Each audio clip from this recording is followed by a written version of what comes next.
വനിതാ സംവരണം നിയമമാക്കിയ ശേഷമുള്ള ചിത്രത്തിൽ എന്തെങ്കിലും വ്യത്യാസമുണ്ടോ എന്നുള്ളതാണ് പ്രധാനം.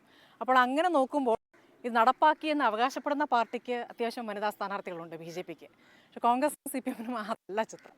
അതിനെക്കുറിച്ച് ക്ഷമയ്ക്ക് എന്താണ് പറയാനുള്ളത്? നിങ്ങൾ പറയുന്നത് ഇപ്പം 198 അവർ സീറ്റ് റിലീസ്, അതിൽ വളരെ കുറവ് വനിതകളുള്ള. എങ്ങനെ നിങ്ങൾ പറയാം BJP വനിതാ സ്ഥാനാർത്ഥികളെ പ്രഖ്യാപിക്കുമ്പോൾ കുറേ സ്ഥാനാർത്ഥി ഇല്ല?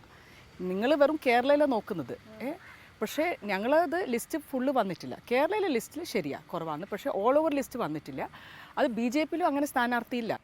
ഞങ്ങൾ 2010 ബില്ല് പാസ് ചെയ്യുമ്പം ഒരു ക്യാവിയറ്റ്സ് ഉണ്ടായിട്ടില്ല. ഞങ്ങൾക്ക് രാജ്യസഭയിൽ പാസ്സാക്കാൻ പറ്റി, ലോക്സഭയിൽ നമുക്ക് ഭൂരിപക്ഷം ഇല്ല. 2014 BJPയുടെ മാനിഫെസ്റ്റോയിൽ ഉണ്ടായിരുന്നു വനിതാ സംവരണം ഞങ്ങൾ ചെയ്യും. അവർക്ക് എത്ര കൊല്ലം ഉണ്ടായിരുന്നു? 9 കൊല്ലം. അതിൻ്റെ ശേഷം അവർ അത് പാസ് ചെയ്തത്. പാസ് ചെയ്യുമ്പോൾ വിത്ത് ക്യാവിയറ്റ് എന്താ? ഒന്ന് സെൻസസ് അവർ 21 ചെയ്തിട്ടില്ല.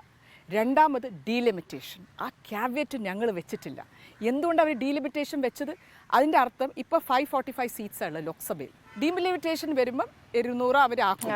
അപ്പം അതേ സെയിം പുരുഷന്മാർക്ക് കിട്ടും. അപ്പോൾ എങ്ങനെയാണത്? പ്ലസ് ഉത്തര ഭാരതത്തിൽ അവർക്ക് സീറ്റ് കൂടും.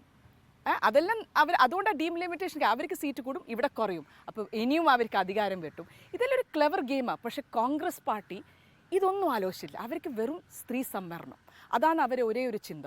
അതുകൊണ്ട് ആ സമയത്തും 1992 മറ്റേ പഞ്ചായത്തിൽ സ്ത്രീ സംവരണം വന്നിട്ട് 33% ഞങ്ങളെ സർക്കാരാണ് കൊണ്ടാകുന്നത്. ഇപ്പം അതുകൊണ്ടല്ലേ ഒരു കോർപ്പറേഷൻ ഇലക്ഷനും ഇവിടെ 50 ഈ പ്രാവശ്യം സ്ത്രീയെങ്കിൽ അടുത്ത പ്രാവശ്യം പുരുഷനെങ്കിൽ പിന്നെ അടുത്ത പ്രാവശ്യം സ്ത്രീ. അത് ഞങ്ങൾ ഞങ്ങൾ ക്യാവിയറ്റ്സ് ഇല്ല. ഇപ്പോൾ കേരളത്തിലെ കാര്യം തന്നെ എടുക്കുകയാണെങ്കിൽ ക്ഷമ സ്ഥാനാർത്ഥിയാകാൻ ആഗ്രഹിച്ചിരുന്നു. ഇപ്പോൾ ന്യൂനപക്ഷത്തിനൊരു പ്രാധാന്യം കൊടുക്കണമെന്നുള്ളൊരു ചിന്ത അവിടെയുണ്ടായി. അപ്പുറത്ത് രാഹുൽ ഗാന്ധിയാണെങ്കിൽ പിന്നാക്കം തള്ളപ്പെടുന്നവരെ, അത് ഏത് മതവിഭാഗമായാലും ഏത് രൂപത്തിലായാലും അതിങ്ങനെ പറഞ്ഞുകൊണ്ടിരിക്കുകയാണ്. ഇപ്പോൾ ഈ യാത്രയിലൊക്കെ ഉടനീളം പറഞ്ഞുകൊണ്ടിരിക്കുന്നതാണല്ലോ. പക്ഷേ പാർട്ടി സംസ്ഥാന ഘടകങ്ങളിലേക്ക് വരുമ്പോൾ അതങ്ങനെയല്ല നടപ്പാവുന്നത്. കേരളത്തിലാകുമ്പോൾ മറ്റു ചില പ്രയോറിറ്റീസ് വരുന്നു. അപ്പോഴും പിന്തള്ളപ്പെടുന്ന സ്ത്രീകളായിരിക്കും. ഒന്നുകിൽ ജയിക്കാൻ സാധ്യതയില്ലാത്ത മണ്ഡലം കൊടുക്കുന്നു, CPM മറിച്ചല്ല, ജയിക്കാൻ സാധ്യതയില്ലാത്ത മണ്ഡലം കൊടുക്കുന്നു, അതല്ലെങ്കിൽ കൊടുക്കുന്നേയില്ല. കേരളത്തിൽ പ്രതിനിധി കൊടുത്തത് വളരെ കുറവാണ്. അത് നിങ്ങൾ രാഹുൽ ഗാന്ധിനെ പറയരുത്. ബിക്കോസ് എന്തുകൊണ്ടാണ് ഞാൻ പറയുന്നത് പറഞ്ഞാൽ, UPA സർക്കാരിൻ്റെ സമയത്ത് ഞാൻ പറയൂ ഇന്ന് ഒച്ചത്തിൽ, അന്താരാഷ്ട്രീയം എണ്ണയുടെ വില $104 പെർ ബാരലായിരുന്നു. ഞങ്ങൾ സബ്സിഡൈസ് ചെയ്തിട്ട് ഗ്യാസ് കൊടുത്തത് 425 രൂപ. ഈ മോദി സർക്കാർ നിങ്ങളൊരു പദ്ധതി കൊണ്ടായിരുന്നു. എന്തുകൊണ്ട് 425 1000 കൂടി?